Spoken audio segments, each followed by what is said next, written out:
Hello everyone, welcome to session 90 of Selenium training. In this session, I am going to explain about Java OOPS concepts. So, what is Java OOPS guys? What is Java OOPS? Java OOPS. Java OOPS stands for Object Oriented Programming System. Okay, Object Oriented Programming System. OOPS stands for Object Oriented Programming System. So, what's the main purpose of Java OOPS? What's the main purpose of this object-oriented programming system? In programming, what is the main purpose of having this OOPS? The main purpose of OOPS is to implement the real-world entities, that is objects. Real-world entities which are known as objects like chairs, laptops, pens, cars. Okay. What is the purpose of this OOPS? The purpose of this OOPS is to implement real world entities. To implement the real world entities. What are the examples of these real world entities? We have few examples are some chairs, tables, laptop. Whatever you see before you guys, anything can be a real world entity or an object. Okay, water bottle, mouse, keyboard.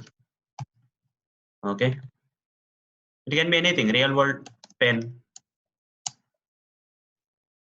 tree, flower, etc., etc. Okay, like this. All these are the real world entities. So, in order to implement this real world entities, OOPS has some concepts. Object oriented programming system in Java has some concepts. Those concepts are known as OOPS concepts. Okay, there are few concepts using which we can implement these real world entities in Java. Those OOPS concepts are nothing but object, class, inheritance, polymorphism, abstraction, encapsulation. What are they guys? What are the different OOPS concepts? OOPS concepts. There are different OOPS concepts which can be utilized to implement the real world entities in programming languages. One is object. First OOPS concept is object, then followed by class, then inheritance, polymorphism, abstraction, encapsulation. Okay, these are the OOPS concepts using which you can implement the real world entities like chairs, tables, laptops in programming languages. So guys, after this, I'm going to explain each and every OOPS concept one by one. Okay, all this one by one OOPS concepts I am going to cover up now, guys. Okay, I will start with object OOPS concept. Object concept. So, what is an object? What is an object? Object is one of the OOPS concepts, and what actually it does? So, what actually it is and what actually it does? Object is nothing but an entity. You can say nothing but a real world entity that has state and behavior. So what is an object? Object is a real world entity having state and behavior. I'll provide examples to confirm this statement. Okay, I will provide an example for this statement. Fine. Here we are saying object is a real world entity, and these real world entities are entities that have some states and behavior. Okay, some states and behavior. For example, I will take some examples of the objects. I will take an example of dogs. Okay, let's assume that dogs is an object now. Okay, dogs is an object. Is dog or dogs is a real world entity? Yes, it is a real world entity. Dog is really it exists. Okay, this can be called as an object. And dogs have some state and behavior. Dogs will have some state and behavior. What is the state of the dog? different states of the dog, color of the dog, name of the dog, breed of the dog. Okay, it goes on, list goes on. These are the states of the dog. Whereas behavior, dogs also have behavior, right? What are the different behaviors that dogs possess or contain? Different dog behaviors are dog can bark, okay, barking, eating, sleeping, walking, running. These are all the different behaviors of the dog, guys. Okay. So first box will have the states, whereas the second one will have the behaviors. Dog is an object, which is a real world entity, having the states like color, name, breed, and behavior like barking, eating, sleeping, walking, running. This can be called as an object, guys. Dog is called as object. So these are the other examples. Okay, I just in this I took an example of dog, but here we can have many other examples for the object, that is chairs, laptops, pens, cars, tables, dogs, okay, trees, flowers, cars, anything. It can be anything. Okay. Now theoretically this is the stuff, guys. Okay, theoretically object is something like this, whereas technically speaking, object is an instance of a class. Okay, technically speaking, object is an instance of a class. What is an object? Technically, this is theoretically. Theoretically, object is a real world entity having state and behavior. Whereas technically speaking, object is an instance of a class. So this statement you will understand better after I explain the about class. Okay. How can an object is an instance of a class? I will explain you. You will understand better after I explain about class here. In this section, I am going to explain the class. After this, you will understand the statement properly. Okay. Till then, object is an instance of a class technically. They are related, guys. Object and class are together. Okay. Somehow they are related. That relation I am going to explain. So even the example for the object I will be providing after explaining the class, guys. Okay. These two statements you will understand better after I explain the class concept. So guys, that's about the object oops concept. Now the next oops concept is class. Next oops concept is class. Second oops concept is class. So what is the class? So class is a template, a blueprint which can be used for creating objects. Okay. What is the class? Class is a template, or you can call it as a blueprint for creating objects. Class is a template or blueprint which can be used for creating objects. This is nothing but a class.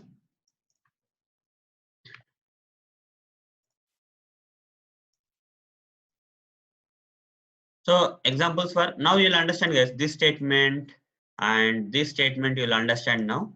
With the example of that I am going to provide now, you'll understand this statement and this statement. Okay. So how can a class be a template or blueprint which can be used for creating objects? So first I'll explain something. Let's assume that there is a class here.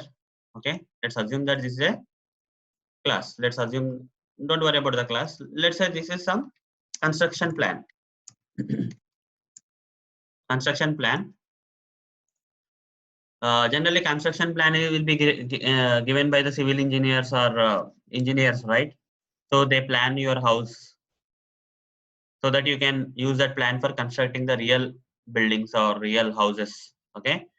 So let's say you want to build a house and you went to an construction engineer or civil engineer, and he has given you some construction plan like this. He given you some plan. He planned some bedrooms. He planned some living areas and halls, children rooms, okay, washrooms, etc. Okay, and he finally gave you a plan. This is nothing but a construction plan, and this construction plan is nothing but a template, right? It's a template, or you can say it's a blueprint. It's not a real thing. It's a blueprint, template, or plan, something like that at a high level.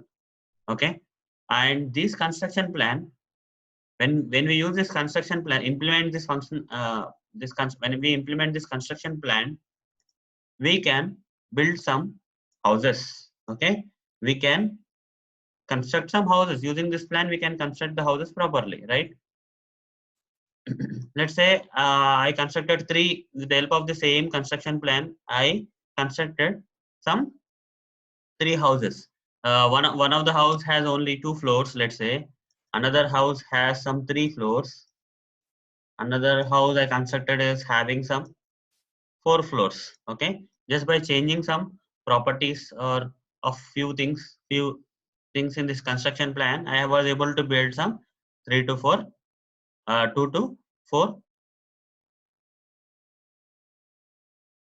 levels of houses. Okay,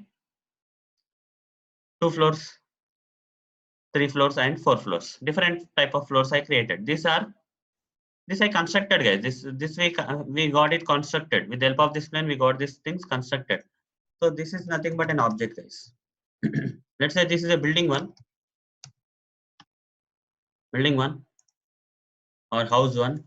This is building two, and this is house three or building three. Here you see, guys, this construction plan template or blueprint is nothing but an object, nothing but a class. Okay, this is a class. What is a class? Class is a template or blueprint which can be used for creating objects. So this construction plan will fall into the class category. Whereas real building that you have implemented with the help of this class are nothing but objects. This is object one. This is object two. Okay, and this is object three. Like this, guys.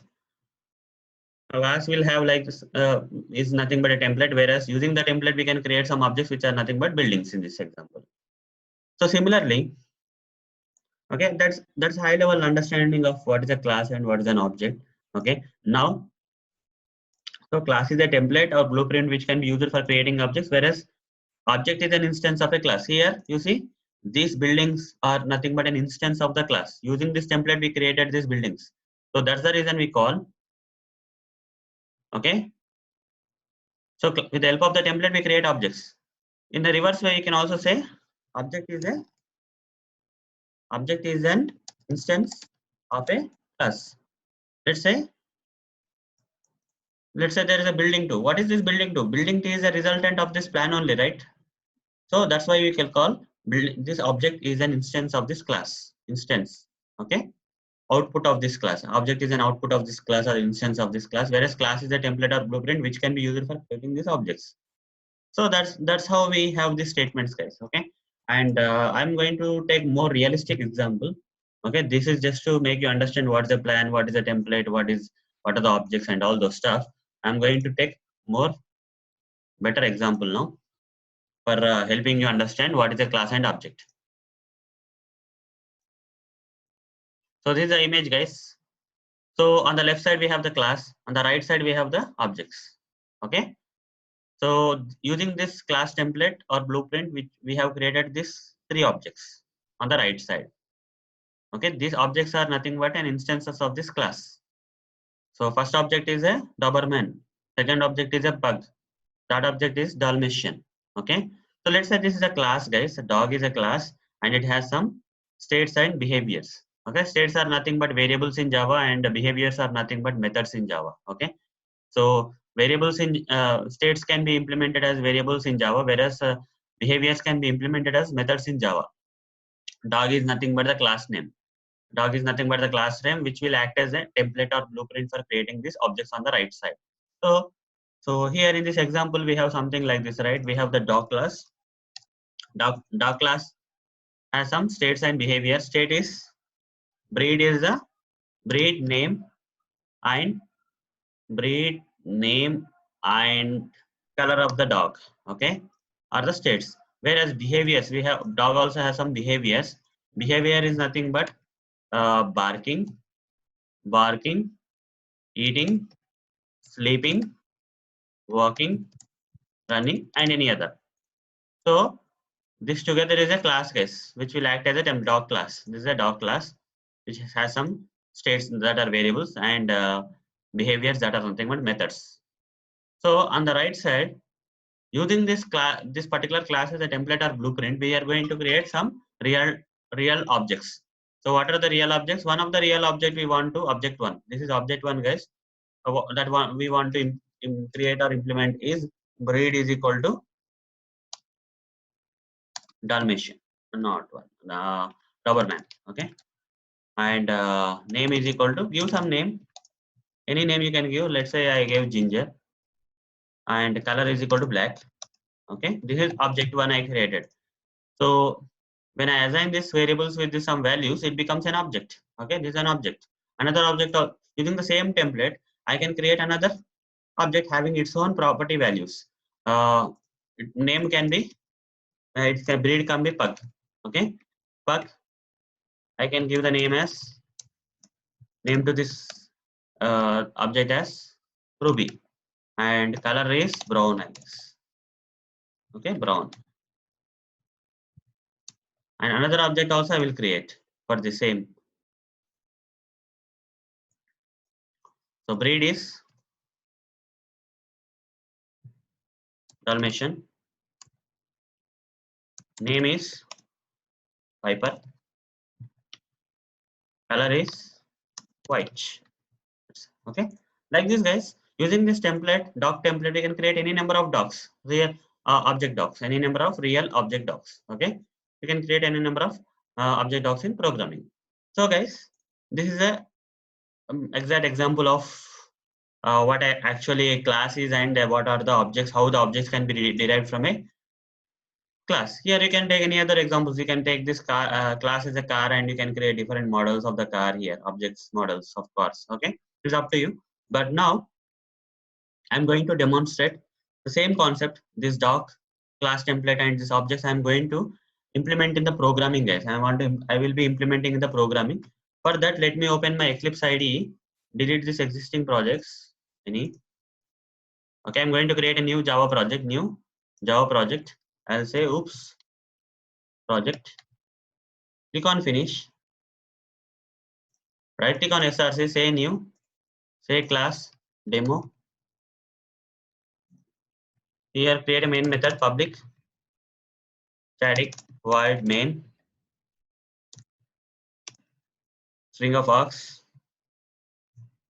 The same class file demo.java file, I'm going to create a template, class template. That is class. You can have a separate file for this, guys. It's up to you. If you want to create a separate Java file for this class, you can do that. But I want to use the same class so that you will understand this concept better. So I'm creating a multiple classes in the same Java file. Okay. So class, I'll say dog. Okay, class dog. The dog class, what are the states, guys, of the dog? String. States are the variables in Java. Okay. String breed. String. Next one is string name of the dog. And string color of the dog. And behaviors of this dog. Public static public void barking. I'll write some code here. Very sample one, that is just to see whether this method is called or not. So I'll write a print statement saying breed plus is barking. Public void name. Next one is eating, right? Eating behavior. System.out.println breed is eating. Public void sleeping. System.out.println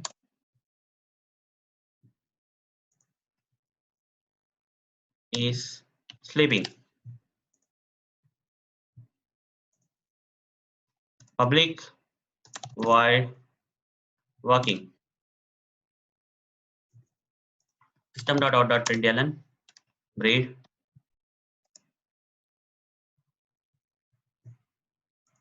is working. Public void running. You can create this many number of methods. Okay, whatever the behaviors you want to represent, you can do that.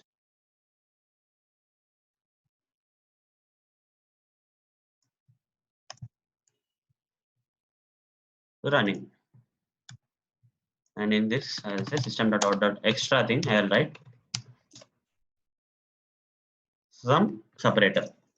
Fine. Now, guys, class doc class template is ready. Okay, using this doc class template, we can create some objects, right? Using this doc class template, we can create objects. How to create objects for this doc? As I already explained in earlier sessions of Java, guys. As I already explained the Java concepts to you guys, you are already aware of how to create objects for this. Okay, so I'm directly creating an object. Dog1 is equal to new dog. This is an object. So in this statement, in this object creation statement, this part will create object, guys. New operator will create an object for which class? Dog class. This statement will result in creating the object. That object can be referred with the help of this object reference. That is, dog1 is the name which will just refer this object created by this statement. Okay. This dog1 is of dog class template type. Dog class template type. Fine. Now, guys, if I say dog1 dot, you see, I'm getting breed color name. I have to say breed is equal to, I have to give some name for that breed. That is nothing but Doberman. Dog1 dot name is equal to, you can give the name as Ginger. Dog1 dot color is equal to, the color of the tag is black. Now I'll say dog1 dot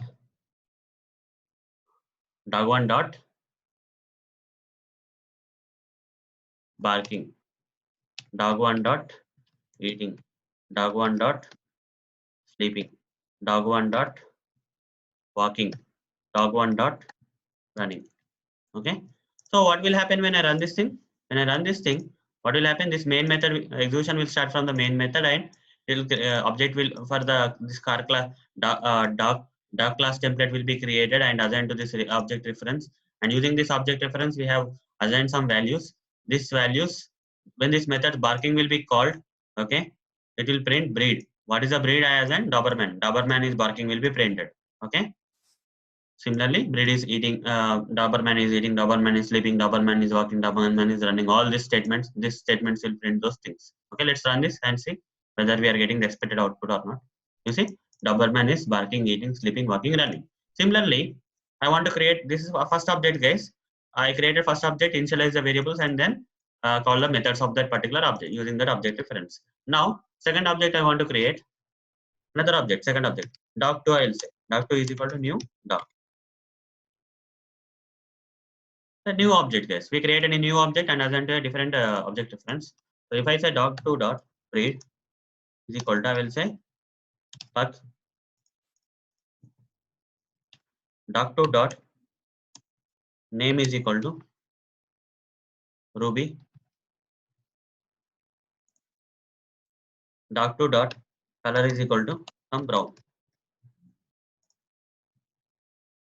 Now I'll say dog2 dot barking, dog2 dot eating, dog2 dot sleeping, dog2 dot walking, dog2 dot running. Similarly, I'll create another object, dog3. Like this, you can create any number of objects, guys. Okay, it's up to you. How many dogs you want to create, you can create. Dog objects you want to create, you can create. Dog3 dot breed is equal to Dalmatian. Dog3 dot name is equal to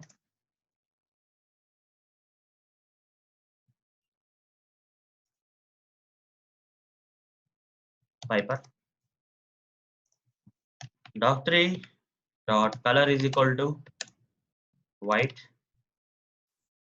Here I will say dog3 dot barking, dog3 dot eating, dog3 dot sleeping, dog3 dot walking, dog3 dot running like this. Okay, I created 3 objects, and when I execute this program, you see the output will be like this.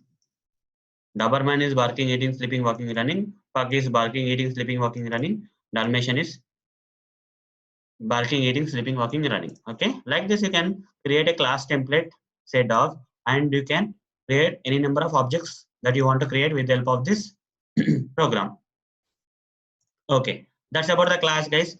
Class is a, what is a class, guys? Now class is a template blueprint which can be used for creating the objects, whereas object is nothing but an instance of a class, which is nothing but real or old entity that has some states and behavior. That's an object. Okay, fine. Now, guys, let's move to the next OOPS concept, that is inheritance. Inheritance. What is inheritance? So, what is inheritance? Third OOPS concept is nothing but inheritance. What is inheritance? Inheritance is a mechanism in which one class acquires the properties of another class. Okay, I'll tell you. Inheritance is a mechanism in which one class acquires the properties of another class. This is nothing but inheritance. One class acquiring the properties of the another class. What are the properties, guys, that a class has? What are the different properties that a class has? Properties are nothing but, at a high level, these are the properties. That is, in Java, let's say variables and methods. These are the properties. These two together can be called as properties. So if a class want to acquire the properties of another class, let's say there is a class, let's say this is class 1. Okay, it has some variable 1, variable 2, variable 3, same time some method 1, method 1, method 2, and method 3. Let's say there are few variables and methods in class 1, and now there's another class, class 2. This particular class want to acquire all these variables and methods of this class. So I don't want to create again. Okay, I don't want to create the same variables and methods which are required with this class 2. Instead, this class 2 want to acquire this same variables and methods of from this class 1. I don't want to create here again. Instead, I want to copy paste the same variables and methods and use them in the class 2. Okay, I just want to copy paste like this and use it. When not a copy paste also, I don't want to create, guys. I don't want to create. I want to use like this. Okay. So the same variables and methods I want to acquire in the class 2. So inheritance is a mechanism in which the another class can acquire the properties using this mechanism of inheritance without creating these variables and methods in again in the class 2. You can acquire them directly. Okay. Within the concept of inheritance, this another class can acquire the properties of another class. Okay, this is nothing but inheritance. I'll explain you. Let's say more clearly, I will explain, guys. Let's say there is a class. Let's say Ben's class is there, or some car class is there. It has some variables and methods, right? Maybe it may be variable, maybe cost of the car, color of the car, mileage of the car. It can be anything, right? And properties can be stop car, start car, start car, stop car. Let's say these are two methods, behaviors. This is the states. Like these are the variables and these are the methods. Let's say in this car class template. Now I want to create another class. Let's say I want to create the class, say Benz. Benz also will have the cost, right? So Benz also will have the color. Benz also will have the mileage. Benz also need to be started, and Benz also need to be stopped. Like this, the same variables and methods I want to create here. So if I create it again, what's the problem here, guys? I have created the cost, color, mileage variables and start car and stop car methods in the car class. Again, I created the same cost, color, mileage, start car, stop car in the Benz class. These are two different classes, car class and Benz class. I'm creating the, what is the problem here? Duplication. Duplication. Okay, you are duplicating the stuff. So there are two classes in your programs. There are two classes, and two classes will have the same variables and methods. Okay, you are creating again and again. Again tomorrow, if another class comes up, okay, RD, let's say RD class comes up. Again, you will be creating again the same thing. You'll be creating cost, color, mileage, start car. So no matter how many car classes you create, that many times you are going to create the same variables and methods. These methods are limited now, like 3 variables and two methods are there. But let's say here 100 variables are there and 200 methods are there. So same thing you will do for each and every class. Just think in a different perspective. Will you duplicate it? Okay, there's a duplication problem here. Okay, it will allow you still, not a problem. If you keep on creating the duplicate variables and methods, that's not a problem. Java will allow you to create. That's not a problem. Only the problem is that you have to spend a lot of time in duplicating this stuff, right? You have to keep on creating the classes and again start from first. Again same variables, again same methods, again same variables, again same methods. You have to do like that. Instead, guys, there is a solution in OOPS concepts that is nothing but the inheritance. Okay, inheritance is a solution for this, where you don't have to duplicate it. Okay, you don't have to duplicate the stuff. You don't have to create the same variables and methods required by different classes. Instead, you can Benz can inherit from Benz can inherit the what do you call, from car class. At same time, RD class can inherit the same variables and methods from the car class. You don't have to recreate them. You don't have to duplicate them. With the help of which concept? Inheritance concept you can do. Okay.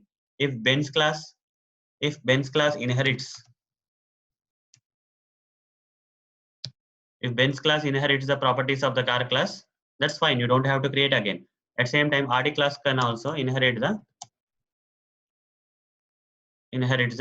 properties from the car class. Okay, you don't have to create again and again the same properties in different classes required. So duplication problem is solved with the help of this inheritance concept. That's the concept, guys. So here, what is the Benz class and what is the car class? So Benz class is nothing but the child class, guys. Benz class is nothing but the child class, whereas because child class is acquiring Benz class is acquiring the properties from the car class, so Benz class will become the child class, whereas car class will become the parent class for this Benz class. When Benz class acquires the properties of the car class, Benz class will become the child class of the car class, whereas car class will become the parent class for the Benz class. Okay. Similarly, when RD class inherits or acquires the properties from the car class, RD class will become what class? It will become child class. Whereas car class will become the parent class for the RD class when it acquires the properties of the car class. Okay, this is a parent-child concept, guys. So inheritance. Generally, we inherit the lot of things from our parents, right? Okay, we inherit lot of things from our children. Inherit lot of things from their parents. Here, parents are nothing but the parent class, whereas children are nothing but the child classes, which will inherit the child classes will inherit the properties from the parents, like this. Okay, child class will inherit the acquire the properties from the parents. Fine. Now, so in order to let's say this is a Benz class, it want to inherit or acquire the properties of the car class. We have to use a keyword known as extends keyword. Okay, we have to say Benz extends car, RD extends car class, RD child class extends parent class car. Okay, when you use this extends keyword in the programming, this inheritance will be possible. This acquisition or acquiring is possible. Okay, extends keyword. Anyhow, I'm going to show the things practically, guys. How to use extends keyword for inheriting something from the parent class. I'm going to show anyhow. So let me demonstrate a child class which inherits the properties from the parent class.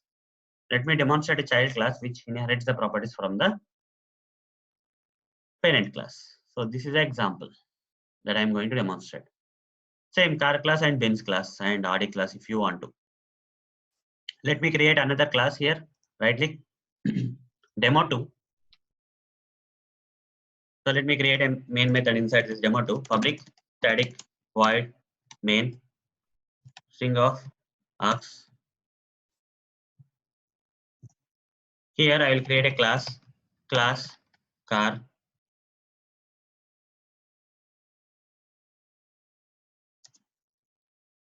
This is a parent class. Let's say this is a parent class. Okay, it's not the parent class yet, but assume that we are going to make this as a parent class. Okay, in inheritance.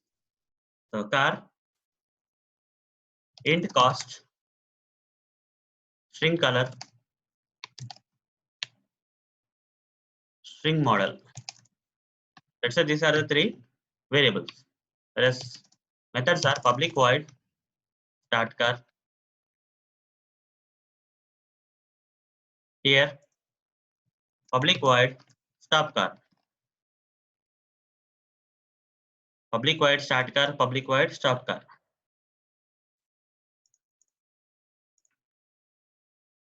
Here I will write some sample print statements. Model plus is started.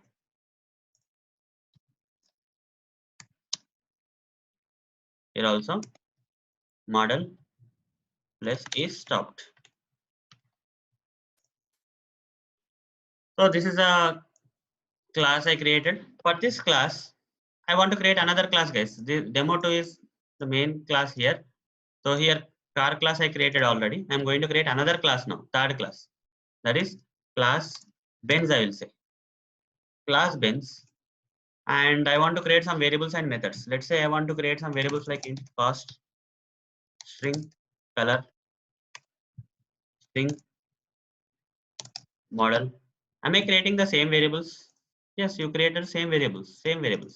And also Benz class I want to create some methods also. Public void start car. Same methods I'm creating. I'm duplicating the things, right? Public void stop car. Okay.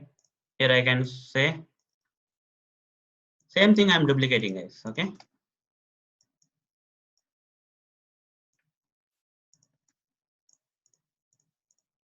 So whatever the things that are there in the properties that are there in the car class are also there in the Benz class. But Java will allow you to do that. It's not a problem. Only thing is that you have to keep on creating the stuff. It's a very it will waste your time and it's not a proper approach because these properties are already created. Why you are creating again and again? Okay, what's the use of creating again and again? You don't have to create again. So let's remove this. Instead of creating the variables and methods, what we can do is we will make this Benz class a child class for this car class. Okay, we'll make this Benz class a child class for this car class. That means Benz class will inherit the car class properties. Benz class will acquire the properties of this car class with the help of which keyword, guys? In Java, which keyword need to be used if you want to make this Benz class a child class for this car parent class? Which keyword you have to use? We have to use a keyword known as extends. Extends what's the parent class from which you want to acquire the properties? You have to provide here. That is car. Benz extends car. Okay. Now, guys, since I extended the car, do I have to create the variables and methods now in this Benz class? It's not required. Now, since Benz is a child class of the car class, all these properties also belong to the Benz class. They're already there, though they are not visible here. Okay, they're part of the Benz class now. Since Benz class is a child class for the car class and it's implementing the, it's extending the car class. So all the properties of the car class will now belong to the Benz class also. Okay, part of the Benz class also. Now, guys, so that's one thing. And at the same time, though it's acquiring the Benz class is acquiring the properties of the parent class, that is car class, doesn't mean that doesn't mean that you don't have to create any other properties here? Because Ben doesn't have any other properties other than car class variables properties. Okay. Yes. Thing is that Ben's class have its own properties, guys. Apart from acquiring the properties from the class car class, Ben's can have its own properties. Let's say there's another property string top outdoor top window something. Okay. Okay. Open top window. Some cars will have some open top window, right? I'm just taking that open top window color. Okay. An extra property and public void, some extra method, public void auto gear mode on. Let's say this car has some auto gear mode on. Some dot out dot println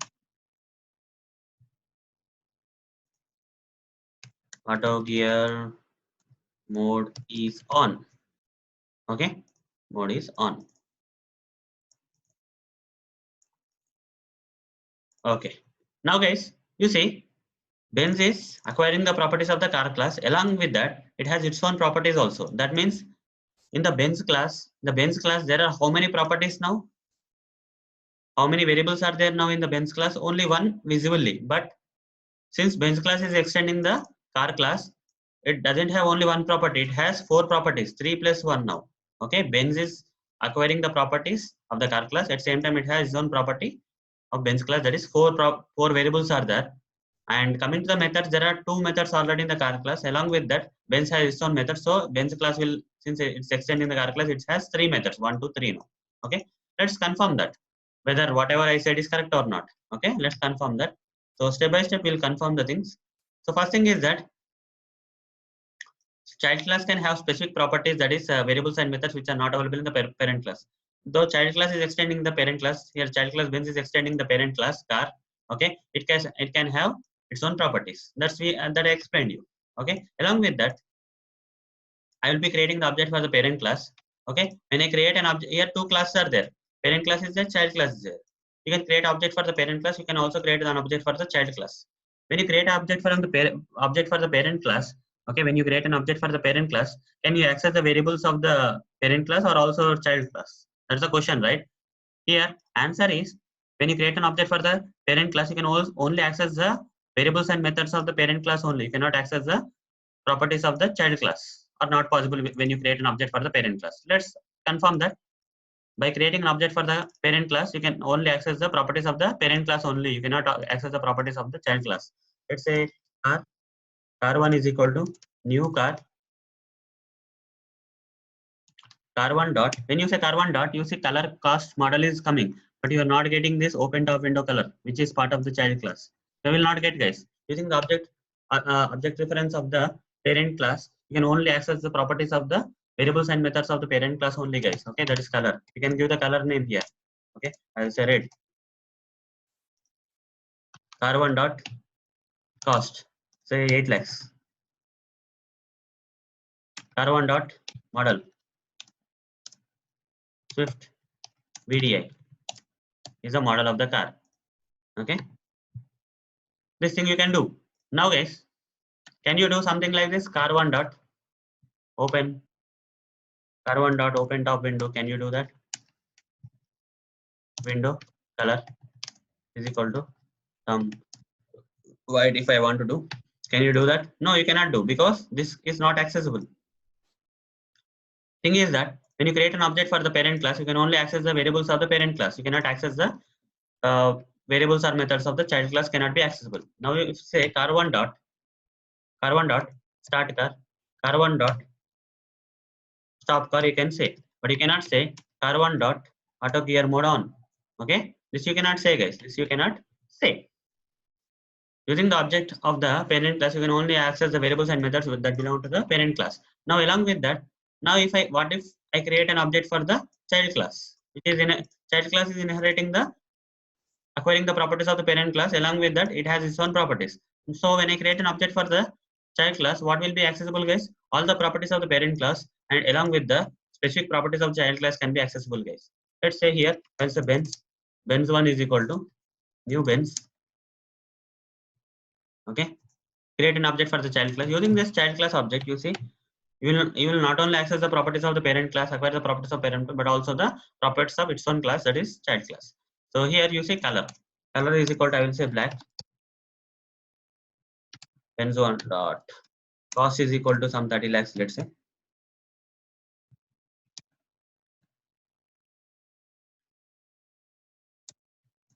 I'll say Benz a class. Model is Benz a class. Let's say. Now Benz1 dot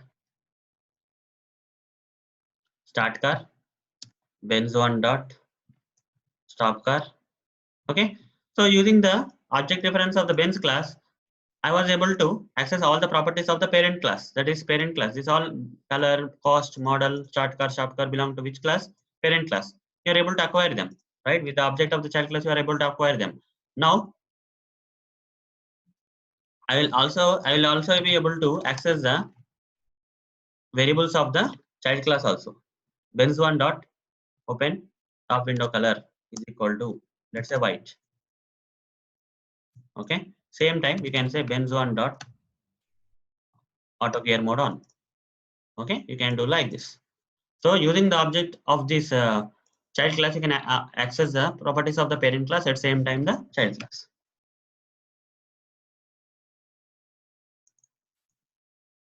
Okay. Now guys, let's move ahead.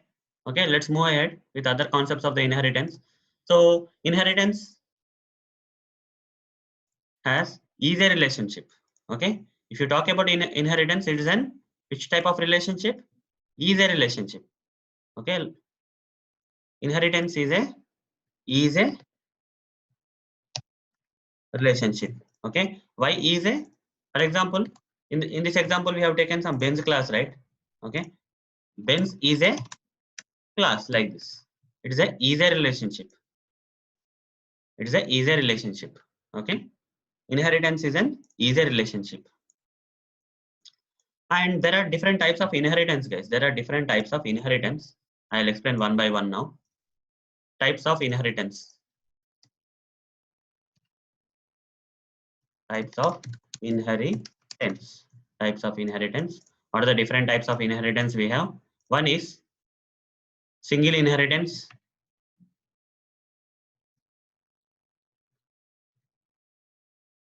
Second one is multi-level.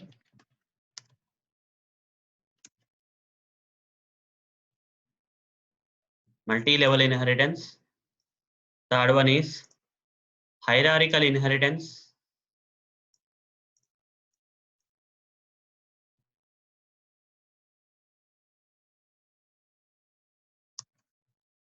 Fourth one is multiple inheritance. Fifth one is hybrid inheritance.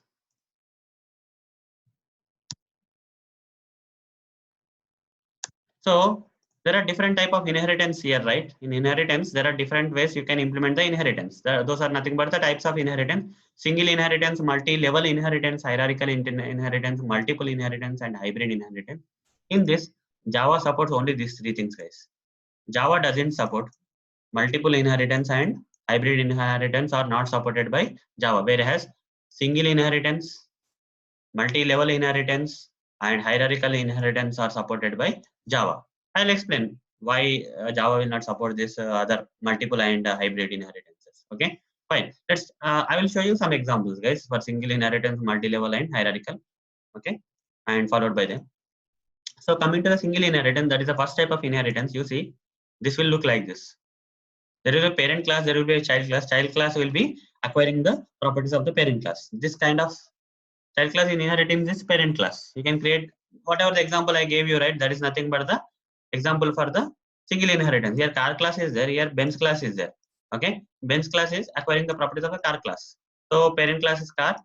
Let's say in this diagram, in this one, parent class is a car class and child class is a Benz class. Benz class is acquiring the properties of parent class using the extends keyword. So that is possible. That is a single level inheritance. Coming to the multi-level inheritance. Okay, I already demonstrated using the program, that is car and Benz class. Okay, that is nothing but single level inheritance. Single inheritance or single level inheritance.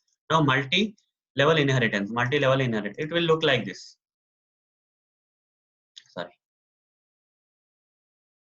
It will look like this.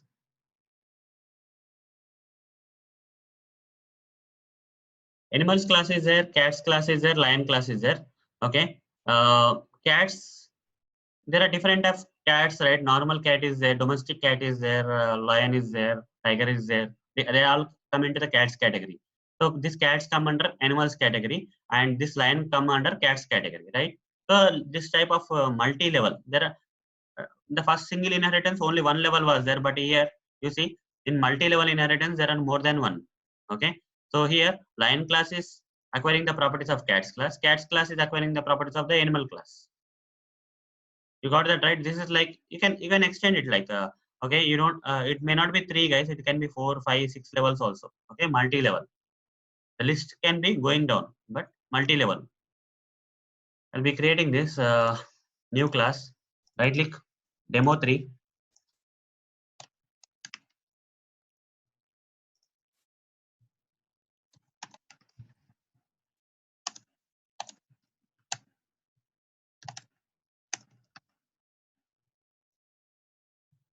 Okay, here I will say public void, sorry, not public void, class animals. Class animals, I will say. There's some properties. Animals has some properties, right? So it can be anything. Don't worry about that. And here I will say class cats. And here I will say class lion. Now these cats can acquire the properties of the animal class. How to make the cats class as a child class of the animal class? I can use something known as extends. Extends animals. Parent class animals. So child class can acquire the properties of the parent class. That's fine. Now guys, this lion want to acquire the properties of the cats. Okay, class. So I want to make this lion a child class of the cats. So extends cats, I will say. Like this guys, there's one. This is a grandparent.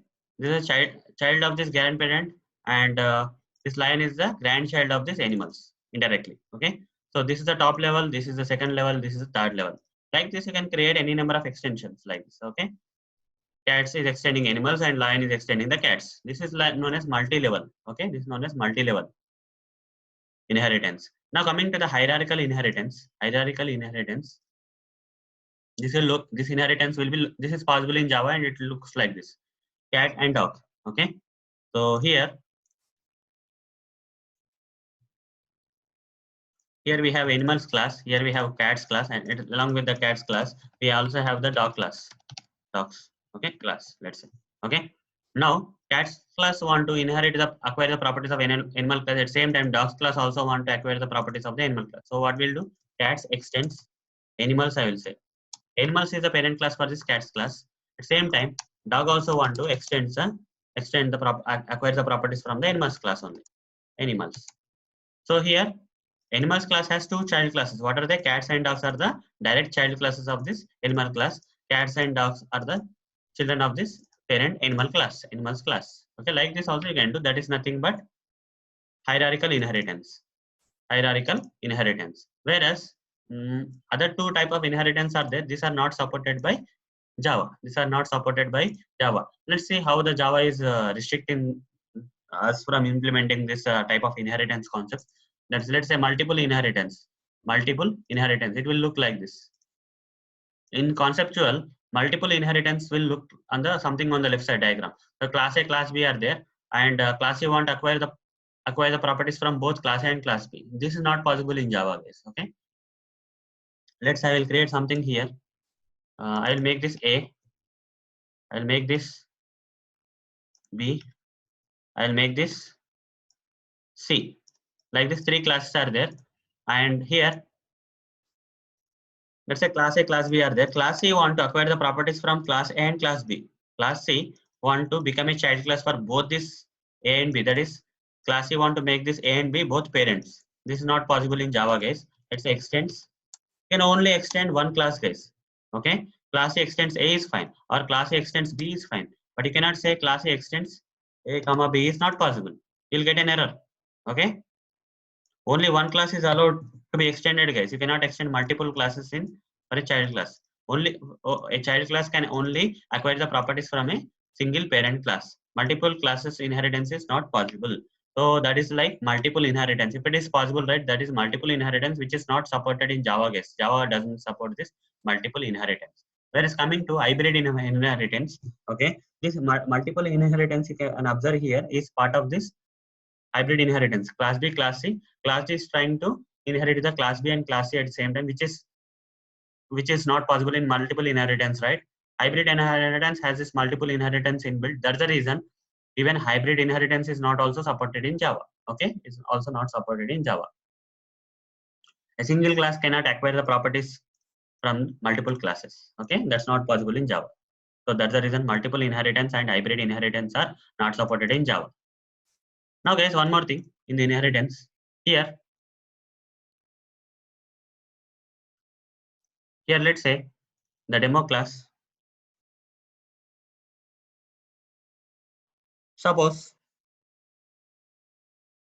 here bench class is acquiring the all the properties of the parent car class. But if say I don't want to, okay, I don't want to let bench class inherit all the properties of this car class. Car class doesn't want to uh, allow the other classes to inherit all the properties. Some variables or some methods don't want to be inherited by other classes. Let's say in that case we'll make them private guys. For example, I will make this color as private.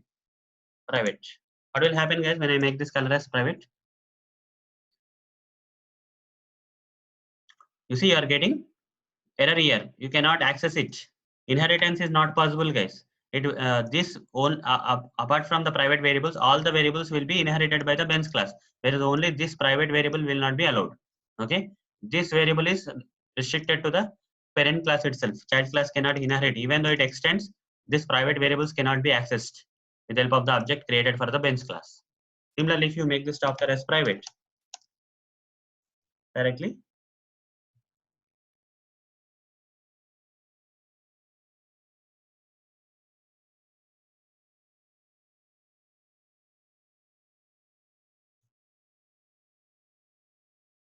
okay. Here one more thing, color cannot.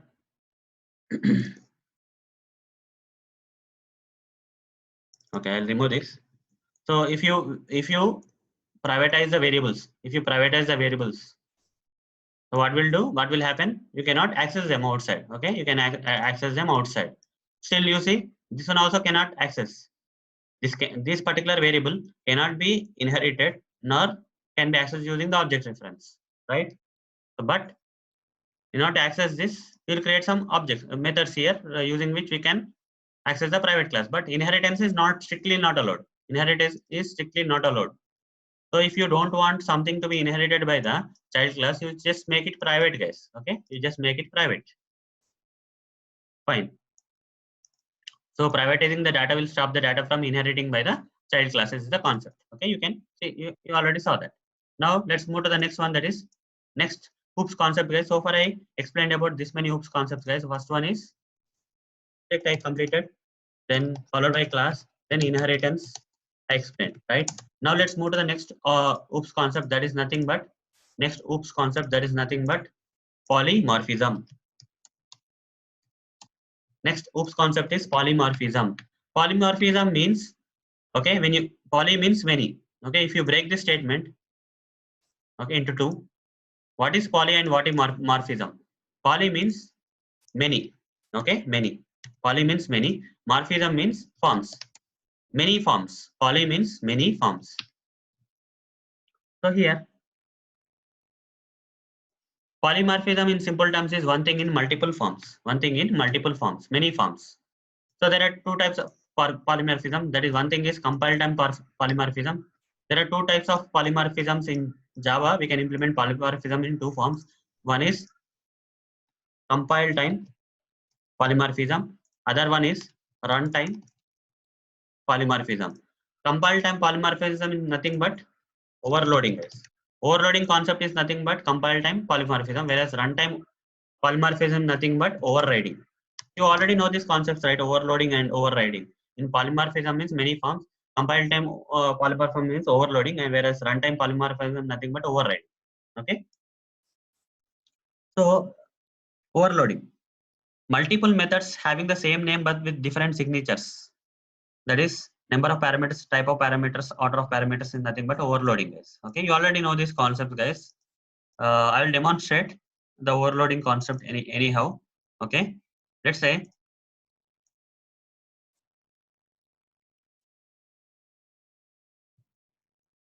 let's create a class, guys. We will practically see. Okay, we'll practically see how to. I will say right click demo.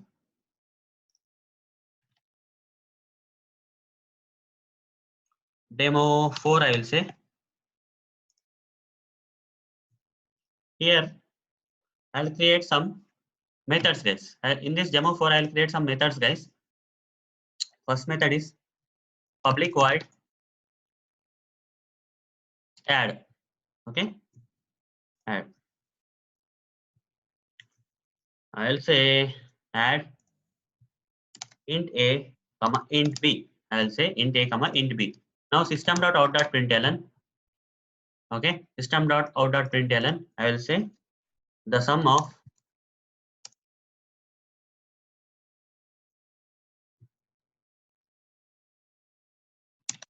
and is, okay, is plus, like this we'll write the program, right?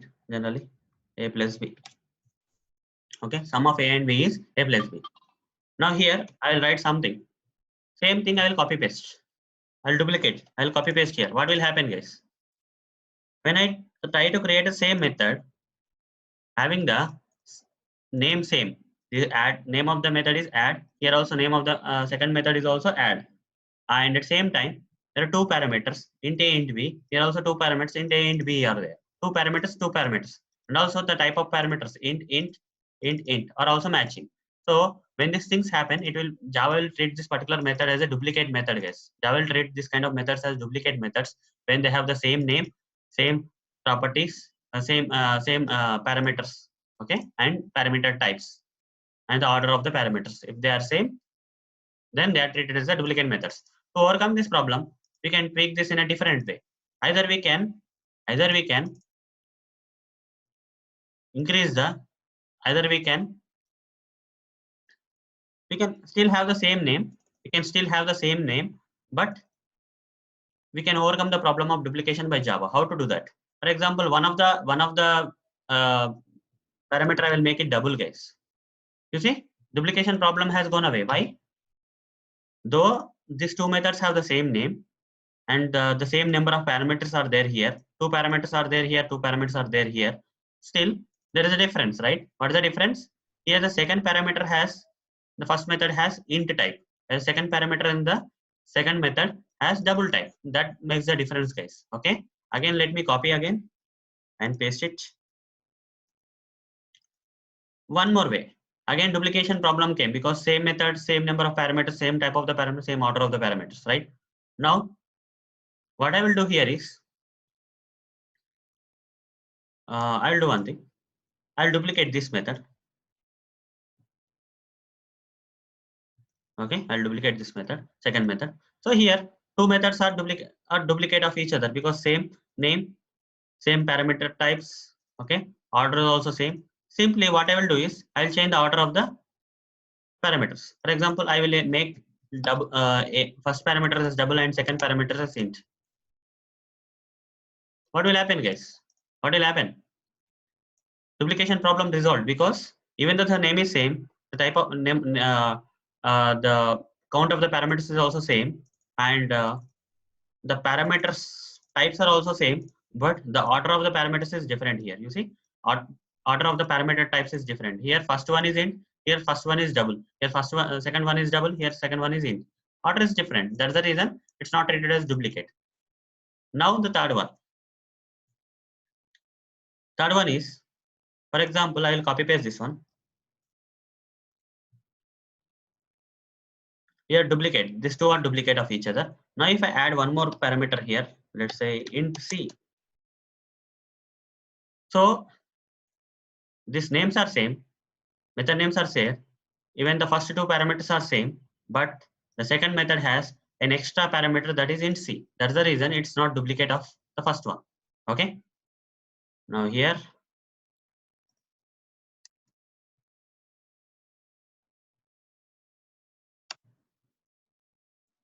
can make the changes like this. Okay.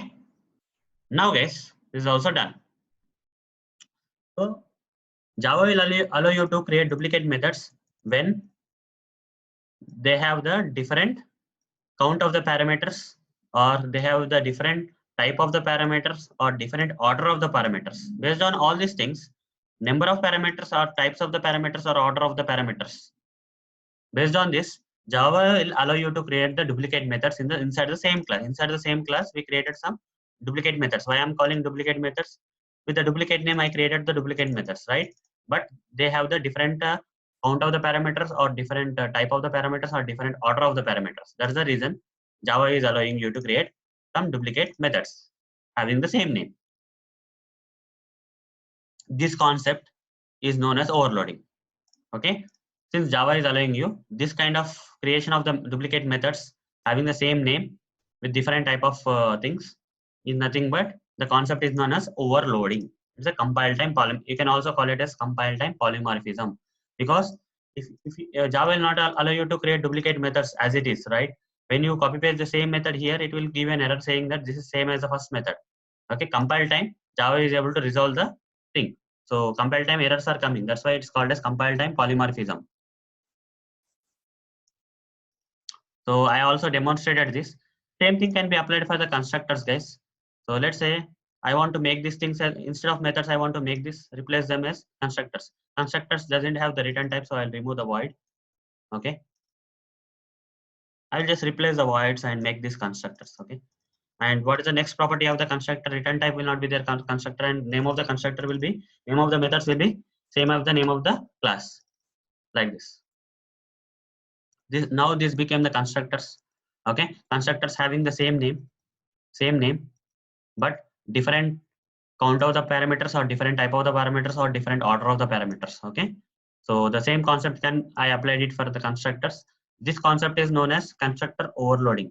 Okay, first I explained method overloading, and then I demonstrated the constructor overloading. So this is nothing but the overloading concept which belongs to the polymorphism, guys. Okay, types of polymorphism, compile time polymorphism. First one is overloading. Now guys, next type of polymorphism, that is runtime polymorphism, which is nothing but overriding. So overriding belongs to the inheritance, guys. Inheritance concept, where it overlaps with the inheritance concept, where okay, I can only demonstrate with the help of inheritance concept. Let's say there are two classes. One class is the child class of the other class, and there is a method in the parent class, and also you create the same duplicate method in the child class. Okay, then what will happen, guys? Java will allow you to create, not a problem. Okay, I will show you how. If you are creating duplicate methods or constructors in the what do you call in a single class, Java will give you some errors, right? Java will give you some errors. But coming to the but coming to the but coming to the inheritance, where child and parent class are there, if you create the same duplicate method in the child class, Java will not give you any error, guys. Okay, I'll say class A here. Here I'll create some method public add int a comma int b. Okay, int a comma int b. Public void, I will say.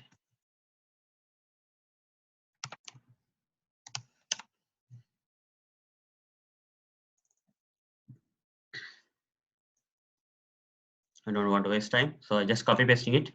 Okay, so here, guys, the class A, there is a method called public void add. Similarly, I will create another class B, class B, and also I will copy paste this method inside the class B. Okay, is Java giving an error, guys? No, right? This is a duplicate method, and I will make this class B a child class of class A. Class B is a child class of the class A. That means class B is acquiring the properties, all the properties of the class A. So since already this method is there, it is all class B is already acquiring. Again, you create the same method here, same method here. So still Java is not saying that it's a duplicate method and it's not restricting you from creating. So what will happen, guys? What will happen? if you have the same method as it is copy pasted in the child class, what will happen? When I create an object for the class A, when I create an object for the class A now, which method will be called? Which method will be called, guys? When I create an object for the class A, which method will be called? This method or this method? When I create an object for the class A, this method will be called. But when I create an object for the class B, that is child class of the class A, when I create an object for the child class and try to access this add method, So there are two possibilities, right? Let's say I will make this demo 6.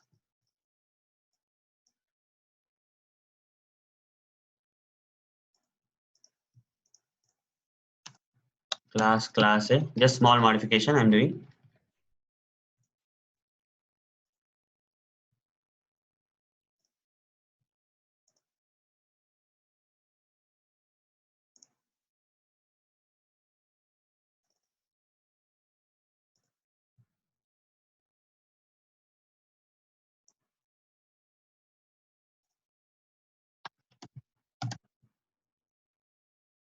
Just renaming it to demo 6. Taking time. Okay, I made this class A. Class A, class B, demo 6. Class B extends class A. Okay, like this. I want to create something like this. Okay, in this demo 6, I will create some main method, public static void main.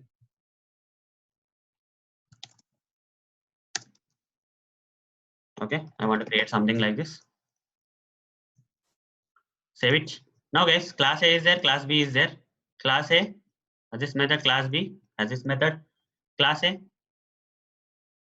Same duplicate method is there in the class A and class B. Now, guys, when I create an object for the class B, so when I create an object for the class A, let's say class A, A1 is equal to new class A. Here, I will say class A just to differentiate. Okay, this statements I will say class A, the sum of, I will say when printing, this will print class B. It's inside class B, it will represent. Okay, so that you will know which method is called, which duplicate method is called from either class, parent class or child class. Will get to know. Okay, when I create an object for the parent class and say A1 dot add say 5,6, 5,6. So when I run this, will this method will be called? This method will be called. Anyhow, this class parent class method will be called, right? Parent class method will be called. Right click run as Java application. You see class A.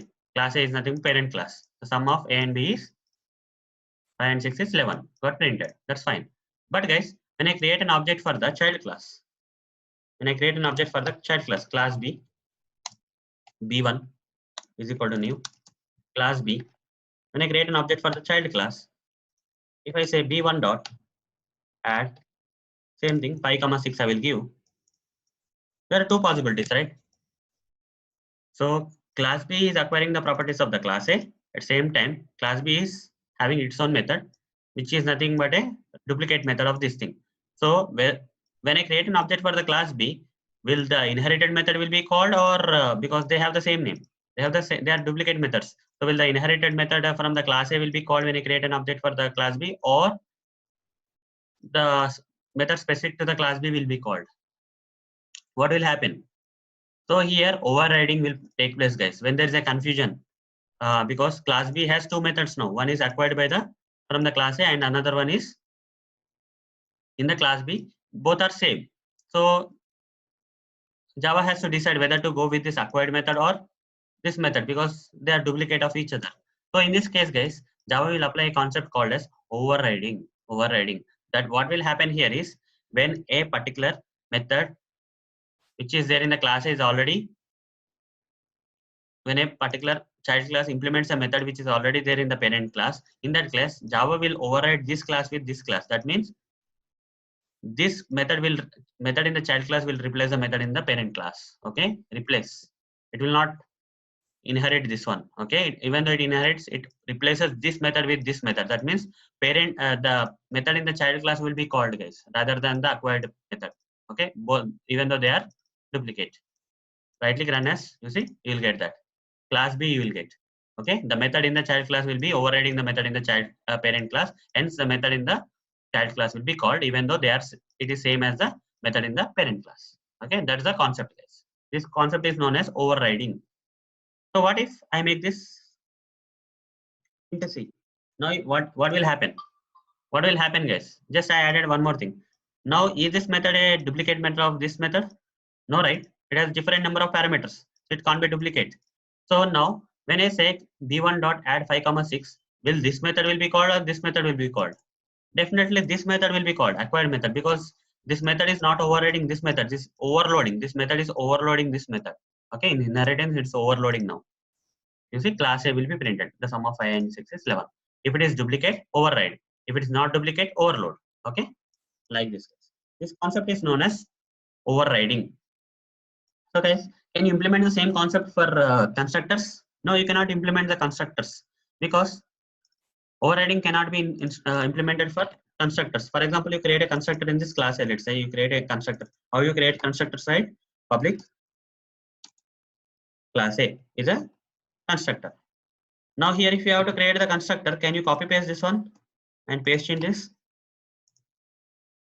You cannot do that, because constructor should have the same name as the class name. Here class B is allowed, but not class A is not allowed, because constructor should have the same name as the class name. Since there is no possibility of duplicating the constructors in the child classes. Okay, here you cannot have class A in this child class, right? It cannot be duplicated like that. So that's the reason overriding cannot be applied for the constructors. Constructors have the different name in different classes. It cannot be duplicated, and hence overriding will not be applicable for the constructors. So that's about the polymorphism, guys. So far I explained object, OOPS concept, different OOPS concept I explained so far are object, class, inheritance, and polymorphism. As part of polymorphism, I explained overloading and overriding. Now the remaining two are there. Remaining two OOPS concepts are there. One is abstraction and another one is encapsulation. So I'll explain the abstraction now, followed by the encapsulation. What is abstraction? Abstraction is a methodology of hiding the lower level implementation different details from the user and providing only the functionality to them. Okay, I will tell you what actually the abstraction is. I will tell you. So abstraction is the OOPS concept, one of the OOPS concept, abstraction. So using abstraction, in Java, when you apply this abstraction OOPS concept in Java, okay, you can hide the details. Hide the details. What actually hiding is, okay, hide the implementation details. Hide the implementation details. Using abstraction, you can hide the implementation details. You'll know what actually that class does, but you will not know how the class got implemented. Okay, that's nothing but abstraction. Low level implementation details from the user. And for example, guys, let's take an example of a car. Let's say this is a car. Let's assume that this is a car. Okay, from the outside you can see the color of the car, you can see the steering, you can escalator, all those things you can see. But can you see how the steering mechanism is implemented inside the car? Is it visible outside? Is the machinery that is attached to the steering or machinery that is attached to the escalator is available to you guys? Can you visually see that? No, right? It is hidden from you. Okay, can you see how the engine is working? When you sit inside the car, can you see how the engine is operating? Can you see that? Its implementation is there, right? Some engine implementation is there. The working nature of the implementation is not visible to us. Only what we can see is the structure of the car, the comfort of the car, the speed of the car, okay, the size of the car, the number of wheels of the car, steering, accelerator, all those options you will see. Okay, but you will not see how internally that got implemented. That is called as hiding, guys. You are hiding. The car company is hiding something from us. It's not making everything transparent. Okay, only few things are visible to us, and remaining things are not visible to us. That thing is nothing but hiding the implementation details. Is not. So in Java programming also you can hide something and you can only show something. Okay, that's possible, guys.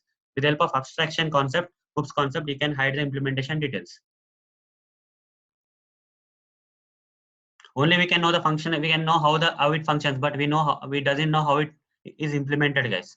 Okay, The user will have information of what it does, but without knowing how it does. It's nothing but abstraction. Implementation is abstracted or hidden from the user. So how to achieve the abstraction in Java? How to only show the functionality and by hiding the implementation part in Java? That is possible with the help of the abstraction oops concept. So there are two ways, guys. In Java, there are two ways to implement this abstraction oops concept. There are two ways in Java which will allow us to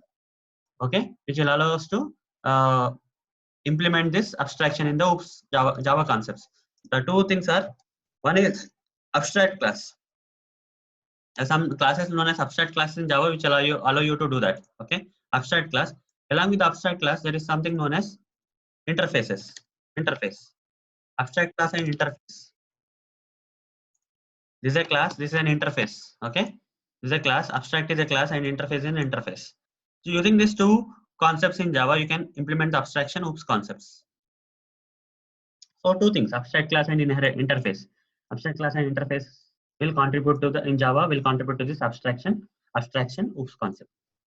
Now let's start with the first thing of the abstraction concept, that is oops concept, that is abstract class. Let's see how the abstract class will implement the abstraction oops concept in Java. Okay. So first thing is that, guys, variables cannot be specified with abstract keyword. For example, let me create a new class. Right click, new demo 7. Here I'll create some variables. I'll create a variable. Let's say int a is equal to sum 5. Okay. Can I make this abstract? Okay. Can I make this variable in abstract type? No, this is not allowed in Java case. You cannot put abstract keyword before the variables. Okay, that's one thing. So where I have to keep the abstract non-access I explained as abstract keyword already as part of the non-access modifier. If you remember in the last Java sessions I explained, right? Variables cannot be applied with this abstract non-access modifier. Okay, whereas I can put this abstract before the methods. For example, I create a method public void print name, some method name, sum.out.println. My name is Arun. Okay, my name is Arun Motori. Now, guys, can I make this abstract? So just add abstract keyword here in this method, abstract public abstract void print name. So when I say abstract, what's happening? I can apply that, but it's suggesting me something to remove the body, remove the method body. What is the method body? This is the method body, guys. This part is the method body. So in Java, abstract methods should not have any body. That means this part will be removed and directly semicolon. Should not be implemented, guys. Again, something is coming. I will tell you what that is. Okay. So here, abstract method should not have the method body. Only the method name should be there. Only method name. Only definition should be there, but implementation should not be visible. Whatever that I removed is the implementation, guys. Printing and all those things are implementation of this method. You will be hiding the printing implementation part. Only the definition part will be visible. Okay. When someone comes and sees this demo 7 class, he'll only see the definition part of the method. He will not see the implementation part of that method. So what I will do now is, there is another error coming up, guys. Abstract methods will not have the body. That's the first thing. And second thing is that, okay, even though you have at least one abstract method in your class, if inside this class, if there is at least one method which is specified with abstract type, you have to make this class also abstract. Okay, you have to make this class an abstract. You see, the error got resolved. Classes having at least one abstract method should be specified with abstract keyword. It should be an abstract class. This is an abstract class now. Okay, abstract class can have abstract methods. That is the methods which have only the definition but not the body. At same time, you can have some non-abstract methods also you can implement. You can have here. Okay, print website system.out.println.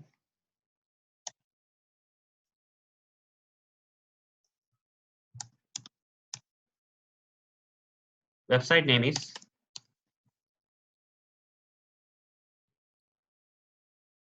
QAFox.com. Okay, website name is Website is QAFox.com. Okay, let's see. Now, guys, you see here. Okay, this is an abstract class which has implemented one of the method, but another method it has abstracted it from you. That is hidden from you. Implementation of this particular method is hidden from you. So abstract classes will be like this. They are not 100% abstraction. In abstract classes will not implement 100% abstraction. You see, few methods are abstracted and few methods are non-abstracted. Okay, or not hidden. Like this, abstract classes will give you a flexibility of hiding and non-hiding.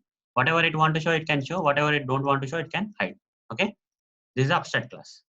Now, few more concepts I will explain about the abstract class. Okay, this is done. So, how to implement this abstract method then? How to implement this abstract method of this class? So for that, I will create some another class one. I will say class XYZ. Okay, class XYZ I created another class. This class XYZ can extend this parent class. When it extends the parent class, okay, when it extends the parent class, when it extends the parent class, error will come, which will ask you to add unimplemented methods. When you select this option, you see whatever the abstract method is there, that will be implemented here. Can remove this unnecessary stuff. Println my name is Arun. Okay, like this you can do. Like this you can do. Okay. Now guys, you got the point, right? So abstract methods in the abstract class can be implemented in the child classes. Must be implemented, guys. Okay. Child class must implement the unimplemented methods of the parent class. Fine. So this is example. I'll create again anyhow. So same thing. Okay, same thing. Very simply, if I state, I'll create a new class. 8 demo 8 new class demo 8. I'll create a main method inside this public static void main string of x. Just leave it. Create a class here. Class A. In this, I'll create a method public void method A, and I want to make this method an abstract method. So abstract methods cannot be implemented, right? If I try to implement, I'll get an error. Remove method body, it's saying. So method body got removed. It's an abstract method. If a class has at least one abstract method, you have to make that class an abstract type. Abstract. That error is resolved. Now guys, I will create another class B. I want to extend this class A. I want to make this class B a child class of the class A. So when I extend this class A, asking you to implement the unimplemented methods. Unimplemented methods in the class A will be implemented here. Okay. Method like this you can implement system.out.println inside method A. Save it. Done.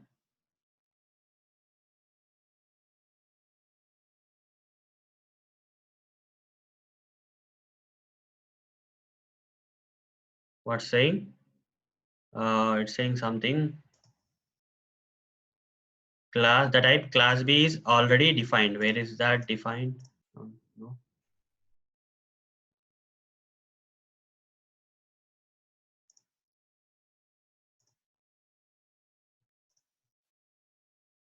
Okay. I will give a different name. Class D. It's gone. Class X I will say. This one I will say class Y. In a different the same project in this different classes. These classes were already implemented. That is the reason we are getting there. Okay. Yes, this is class X. Since we already implemented class A and class B of another classes, So it's coming there. So I'm just giving different names so that this issue is resolved. Okay. Class X, class Y is extending class X, and you see unimplemented methods should be implemented here. That's the rule. That's the first rule. Okay.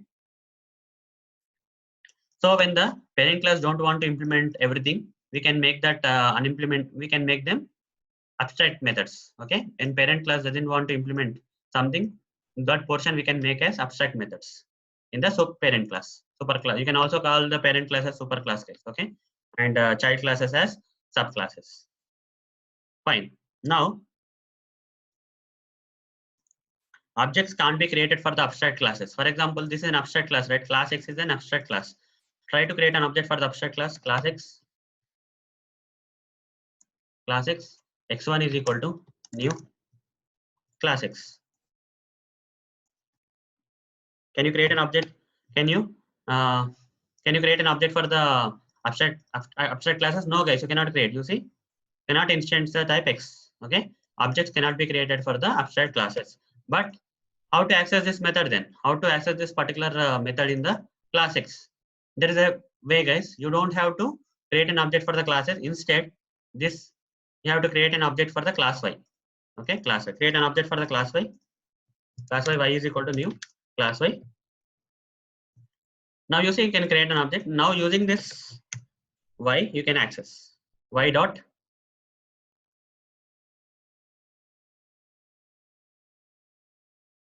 method A. Y dot method A. Okay, you can do like this. You cannot create an object for the abstract classes. You have to create object for the classes which are inheriting the parent class. Okay, which are inheriting the abstract classes. So this is how you have to work. When you print this, when you run this, right click run as Java application. You see inside method A will be printed. Done.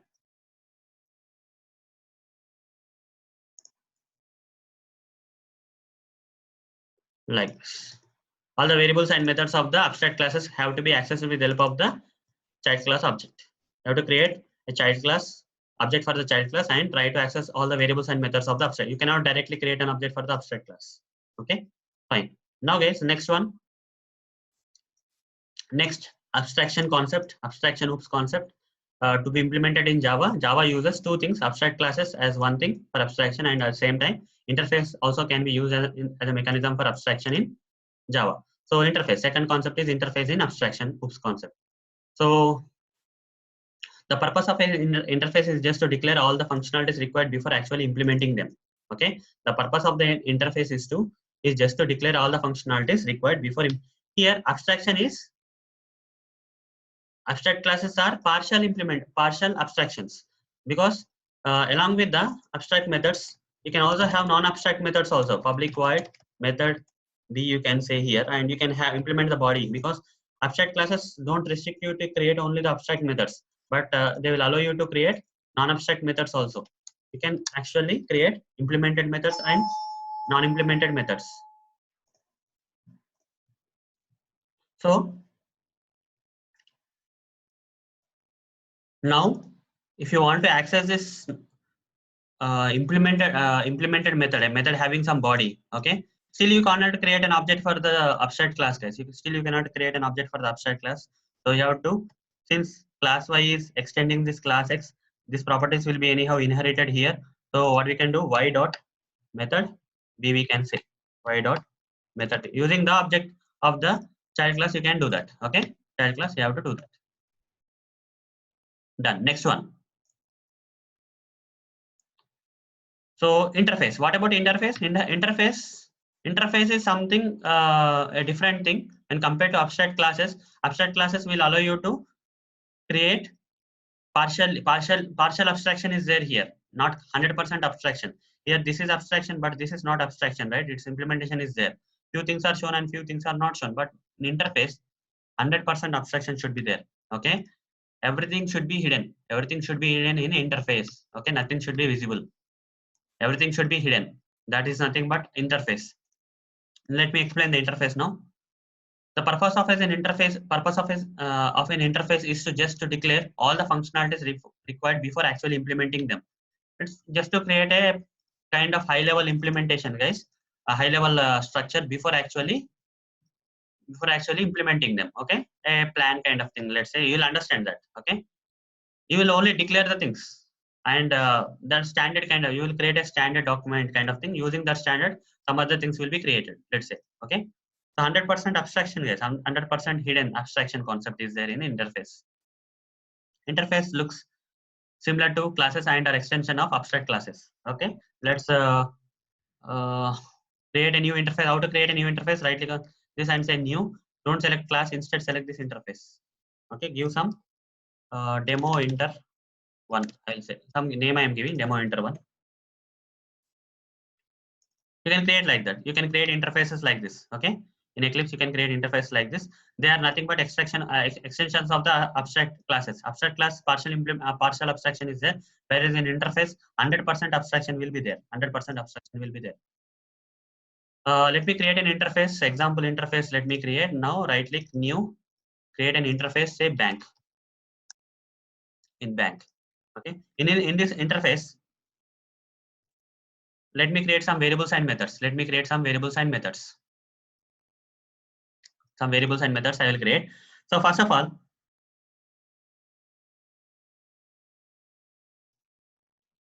okay, I have created an interface named bank, and in that I'm going to create some variables and methods. So variables in the interface are of static and final type by default. By default they are static. You don't have to specify static separately. Okay, by default they are static, and also final type. Final. Okay, even though you don't provide this static and final keywords or access modifiers and non-access modifiers before the, okay, non-access modifiers before this variables, they are by default the variables in the interface are of static and final type. Okay, let me do this. So I will say string account type 1 is equal to savings account. String account type 2 is equal to current account. Okay, current account. So these variables are already final and static type. You don't have to specifically, you can access these variables with the help of the interface name because they are static type by default. And also the values cannot be changed. You cannot change the values of this interface now. Okay, you see, if I say saying stu, you'll get an error. Okay, somewhere you will get an error. You cannot do that. You cannot do that. Okay, you cannot do this like this thing. Only static type. They are final type. You cannot change the values of these variables. Final type, static type, and final type. They are by default static and final type. So in abstract classes, if you remember, we have both methods, implemented and non-implemented. We can have abstract classes will allow you, will give you the flexibility of partial implementation. Partial abstraction is possible. Whereas few methods are implemented and few methods are not implemented. Right? Only definitions are there for few methods, whereas even body is there for few methods in abstract classes. But whereas in interfaces, we cannot implement any methods. All the things should be hidden, guys. All the methods should be in a definition mode only. They cannot. None of the methods in the interface should have a body. Okay. So here is the example which I already opened. I'm going to implement that. So few functional behaviors of the bank, that is deposit money, view balance, transfer money, open fixed deposit. Okay. So I'll say public void deposit money. Okay, deposit money. I'm trying to create a body. Let's see what will happen. You'll get an error saying that remove method body. Okay, you cannot have the body, guys. Okay, again, public void view balance amount. You cannot have the body. Again, you will get the same thing. Only definition should be there. It will not allow you, interface will not allow you to create the body. View transfer amount and public void open fixed deposit. Like this, 4 methods. Only definitions, no body. Only definitions, no body. Okay. Yeah. This is like an intersection, a high level template, guys. High level template where nothing is implemented. 100% abstraction is followed. Now, guys, this template can be used by other banks, right? Can be used by other banks. Okay. So classes uses implements keyword to implement any interface. So this interface should be implemented. Okay. this interface should be implemented by other class, similar to inheritance, guys, but in a different way, where in interface nothing should be implemented, and we have to use a different keyword for in implementing this interface. For implementing this interface, we need to use different keyword called implements. So let's say I'll create a class HDFC Bank. Okay, HDFC class I will create. So if this HDFC class implements, it's not extends, guys. Extends means inheritance. It's implements. For interfaces, you have to use implements. HDFC implements this bank interface. When HDFC implements this bank interface, over the mouse, add unimplemented methods like this, it will come. Okay, all the methods which are just defined in the interface need to be implemented in the implemented class.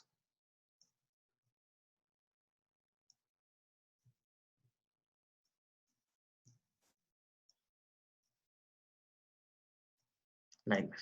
Okay, you can write some statements here. System.out.println money deposited in HDFC Bank.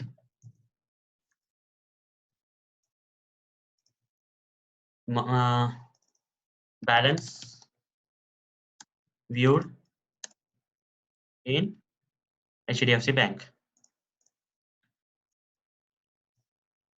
Money transferred from HDFC Bank.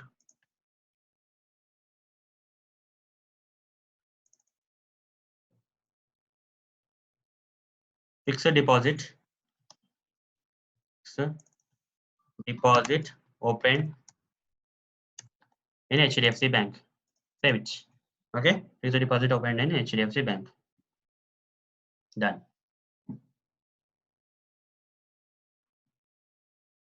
Okay. Fine. It's good. So like this, you can do that, and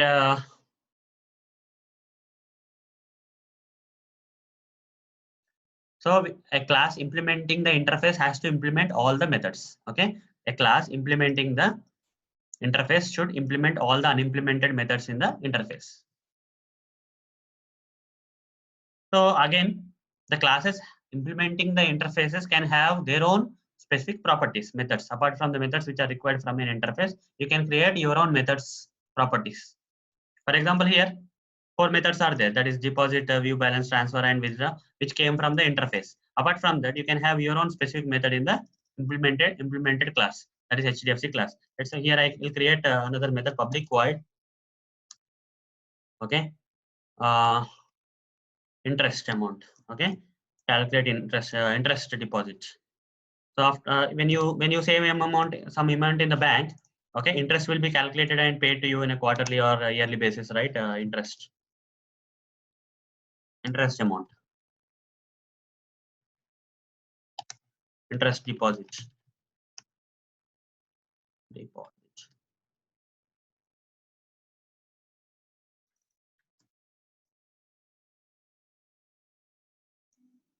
Interest amount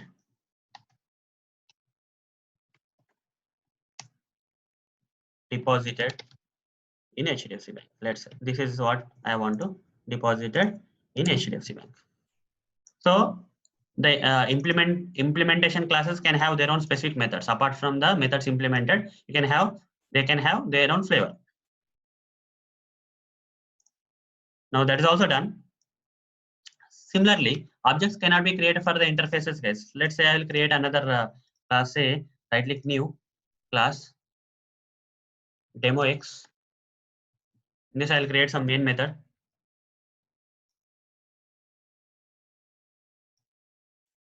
Okay. So this is an interface and this is a class child class implementing this interface. Okay. And now in this demo x public static void main.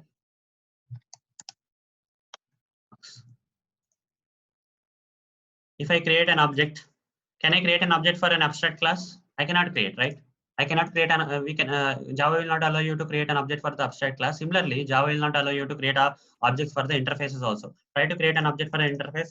Bank B is equal to new bank. Try to create an object for the bank interface. You'll get an error, guys.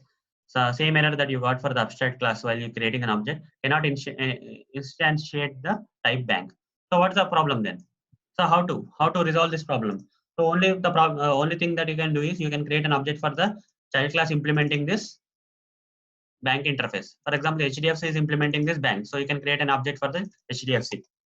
You cannot create an object for the interface. HDFC H is equal to new HDFC. I will say HDFC H is equal to new HDFC. Now here I will say H dot deposit money, H dot view balance, H dot transfer amount, H dot open fixed deposit, H dot interest deposit. Okay, all the methods which are not implemented in the interface and along with the method which is specific to the child class implementing this interface can be accessed by creating an object for the HDFC child class. Instead, we cannot create an object for the interface. Okay, we cannot create an object for the interface.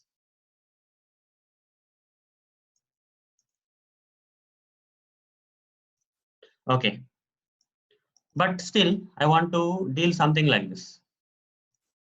I want to access all these methods with the help of the bank interface variable. Okay, I want to define a variable with bank interface. I want to access all these particular things with the help of that thing. Since we cannot create an object, though we cannot create an object, guys, though we cannot create an object for the interface, this is not possible, right? Bank B is equal to new bank is not possible. Bank B is equal to new bank is not possible. But guys, this is not possible. But only up to this portion. You cannot create an object, but you can actually define it. Up to this statement is possible. You can only define a variable with bank interface type. Now, guys, to this bank, B is equal to, I'll say H. What does H hold? H is holding the object of the HDFC class. Okay, HDFC class.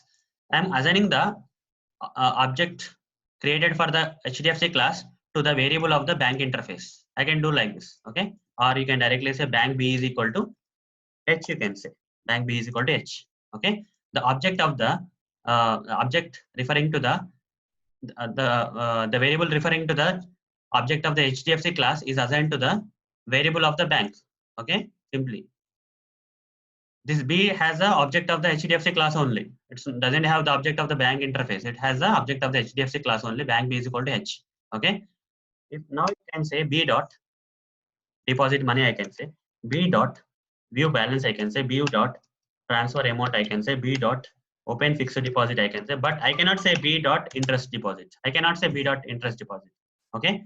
Only the so using this technique of assigning the object of the child class to the variable of the interface, only the methods of the interface can be accessed, guys. Only the properties of the interface can be accessed, and the method specific to the child class like HDFC, this particular interest deposit only specific to the HDFC cannot be accessed using this technique. Okay, so you are restricting only to the bank related stuff here. Okay, bank interface related stuff. So though you cannot create an object for the bank interface, you can create an object for the HDFC class and assign it to the variable of the bank interface and access only the methods of the interface and restrict the methods from the specific methods of the child classes. Okay, this is what is the interface is all about. Interface is 100% abstraction, abstract class is partial abstraction. Now the last topic, guys, encapsulation. The now last topic is encapsulation. So encapsulation. So far I explained different OOPS concepts: object, class, inheritance, polymorphism, abstraction, right? Abstraction. In inheritance, different type of inheritance I explained. In polymorphism, okay, overriding, overloading I explained. Abstraction, abstract classes and interfaces I explained. Now guys, the time has come to go with the last topic of the OOPS concept, that is nothing but encapsulation. Encapsulation. What is encapsulation in Java? In OOPS concepts. Encapsulation in OOPS concepts is one of the OOPS concepts, and it's a mechanism in Java which wraps the data and code together as a single unit. Encapsulation, using encapsulation technique or OOPS concept in Java, we can wrap the variables in a class with the methods. Okay, this is like binding. If you want to bind the, basically by default variables and methods are like independent of each other. Okay, by default in Java also variables and methods when created are independent of each other. You don't have to there is no binding between variables and methods, though they are inside the same class. Variables and methods are together, though they are together, there is no binding, okay, between them. But by implementing the concept of encapsulation OOPS concept in Java, okay, we can OOPS concept, encapsulation OOPS concept, we can wrap or bind the variables in a class with the methods. Okay, when I apply this encapsulation OOPS concept, variables will be binded to methods. I will show you how. Okay, practically I will show you how variables will be binded to the methods. They are not loosely, they are not free now. Okay, methods, using methods only you can access the variables. You cannot directly access the variables. You have to use the methods for accessing the variables. I will show you. In encapsulation, you cannot access the variables as a single unit. Independently, you can access in encapsulation. When you apply the encapsulation OOPS concept in this program, right? You cannot access the data as a single unit. That is variable as single unit. Instead, we have to take the help of methods to access the variables. So, in order to access the variables, you have to access the methods, and there, using the methods, we will be accessing the variables. Okay, using the methods, we will be accessing the variables directly. But after implementing the encapsulation, you cannot access the variables directly. So using methods, you will be accessing these variables. Okay, using methods, when you access the methods, using methods, you have to access the variables. This concept is known as encapsulation, where you are binding the variables and methods together. That is wrapping or binding the variables and methods together. This concept is known as encapsulation. So how to achieve the encapsulation, guys? Encapsulation is achieved by privatizing the variables and accessing them by using getters and setters methods to modify and get the variables. I'll explain you how. Okay, I'll explain you how. Let's create a new class. New class.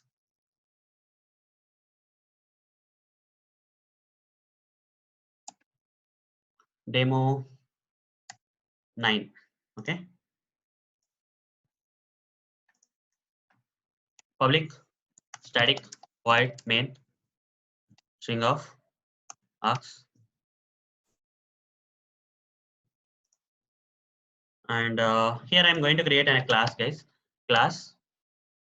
Let's say I will I'll call this example. I will use this example, guys. Dog class. Okay, I'm using the same dog. So let's say dog class is there. Dog class is there. It has some variables, right? Let's create some variables for dog class. String, breed, string, name of the dog, and string color of the dog. Okay, like this I'll create, and I'll make them private. I'll make all these methods, all these variables private. I'm applying the encapsulation OOPS concept to this program. Okay, private. I'll make all the variables as private. Okay, now guys, when I make this thing private, okay,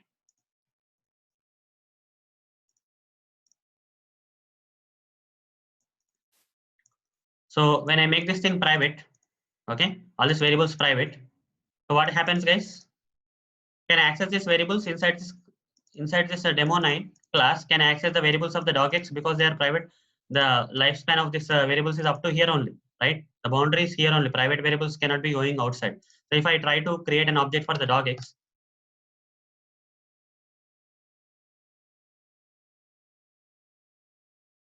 I try to create an object for the docx class, okay, and when I use this like this d dot, can I get any variables, private variables? If I remove private, then I'll get, right? When I create when I remove the private for this variables, I will be able to access. But when these variables are private, I cannot access, right? Intentionally, I'm making it private, guys. Intentionally, I don't want to let my programs, I don't want to let other programs in my project to access these variables directly.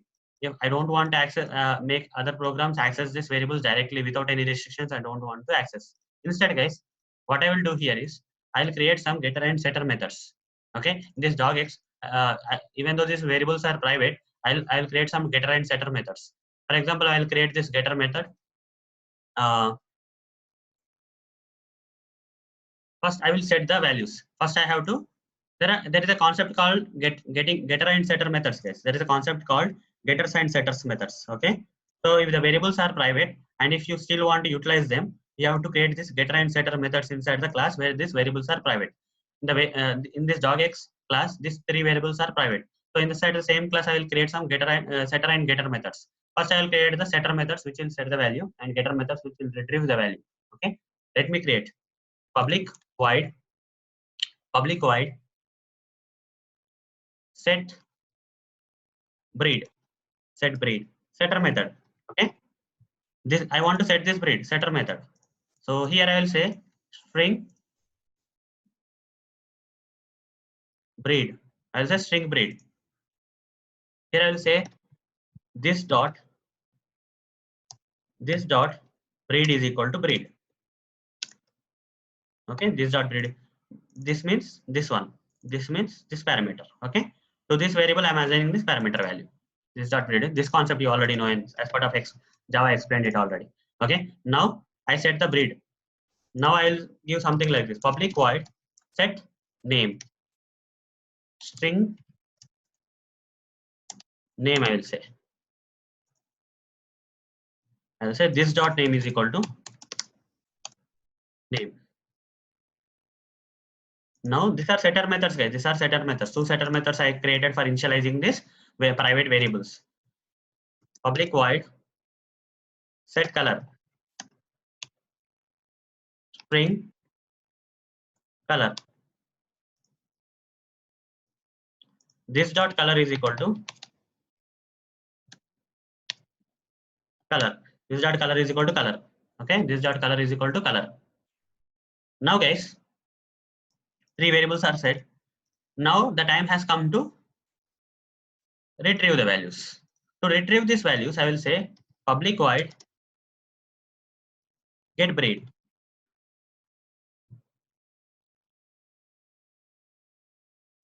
System dot out dot println breed is plus this breed. Public void get name. Name is system dot out dot println. Name is plus name. Public void get color.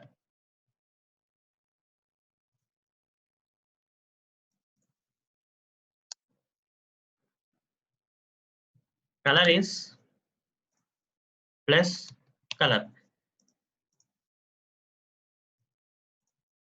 Okay, color is plus color. So now, guys, we have created some setter methods, and these are getter methods, get methods. Okay, getter methods, setter methods. Now, guys, I can, when I create an object for the dog class, when I say d dot set breed, I'll set the breed of the dog. For example, I will set it to Doberman. Now, if I say again d dot set name, name is anything you can give. I'll give it Piper, let's say. D dot set color, I'll give it black. Okay, I set the values. So setter methods will be called, and these private variables will be assigned with these values. Okay, then I will say d dot get breed, d dot get name, d dot get color. Done. So private variables cannot be accessed outside the class. The only thing you have to do is you have to create this setter and getter methods to involve with these methods. To operate around these variables, you have to create these setter methods to initialize the values, for getter methods to retrieve the values whenever you want. Now run this program, right click run as Java application. You see, breed is Jobberman, name is Fiber, color is black got printed. This methods got called and this variables got operated now. You cannot access these variables directly, guys. So in this program you observed, right? In this class, you cannot, from this class, you cannot access these private variables directly from another class. Instead, you have to create these methods, getter and setter methods, setter and getter methods for accessing these variables. So this concept is known as, here we have binded the variables with the methods. Okay, directly cannot go to the variables. You have to go to the variables with the help of the methods only. So this part is known as binding of the variables and methods. And in Java, in the OOPS concept, this is called as encapsulation, guys. Encapsulation. Okay, encapsulation. In OOPS, it's called as encapsulation, binding the variables with the methods and accessing the variables with the help of the methods only. It's called as encapsulation. We have to use setters and getters methods for accessing the private variables in a different class. So we are done with the OOPS concepts, guys. I explained all the different OOPS concepts, starting from object, class, inheritance, polymorphism, abstraction, and encapsulation. This is all about OOPS concepts in Java, guys. Thank you, guys. Bye.